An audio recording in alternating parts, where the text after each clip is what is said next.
कलाई, तब काहे कैले बारू हमसे बेवफाई।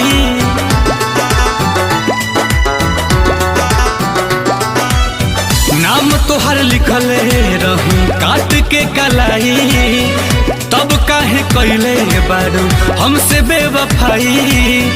तड़पता दिलवा बेचारा हो, याद संगे नमो मिटावे जात बहानी, काट के ब्लेड से दोबारा हो। याद संगे नमो मिटावे जात बहानी, काट के ब्लेड से दोबारा हो।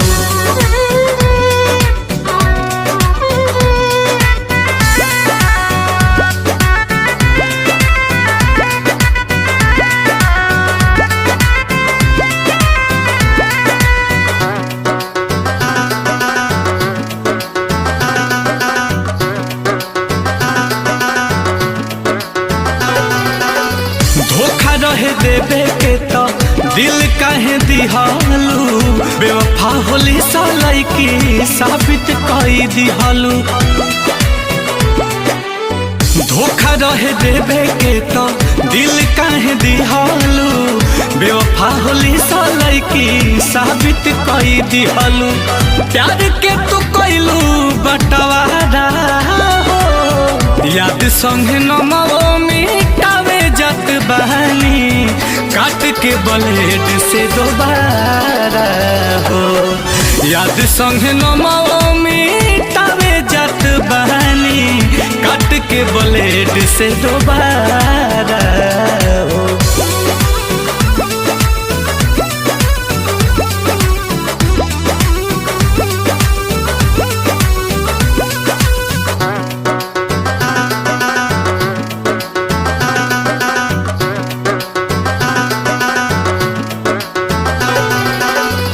बड़ुए उम्मीद की तू पैबू सुकून हो, देख के बहुत नील कमल के खून हो।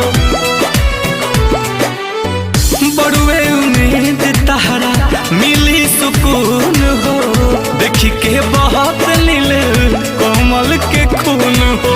आंसू भी बना कौनो चारा हो, याद संगे नमो मिटावे जात बहानी, काट के ब्लेड से दोबारा हो।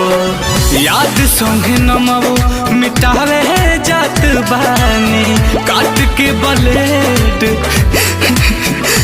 से दोबारा हो।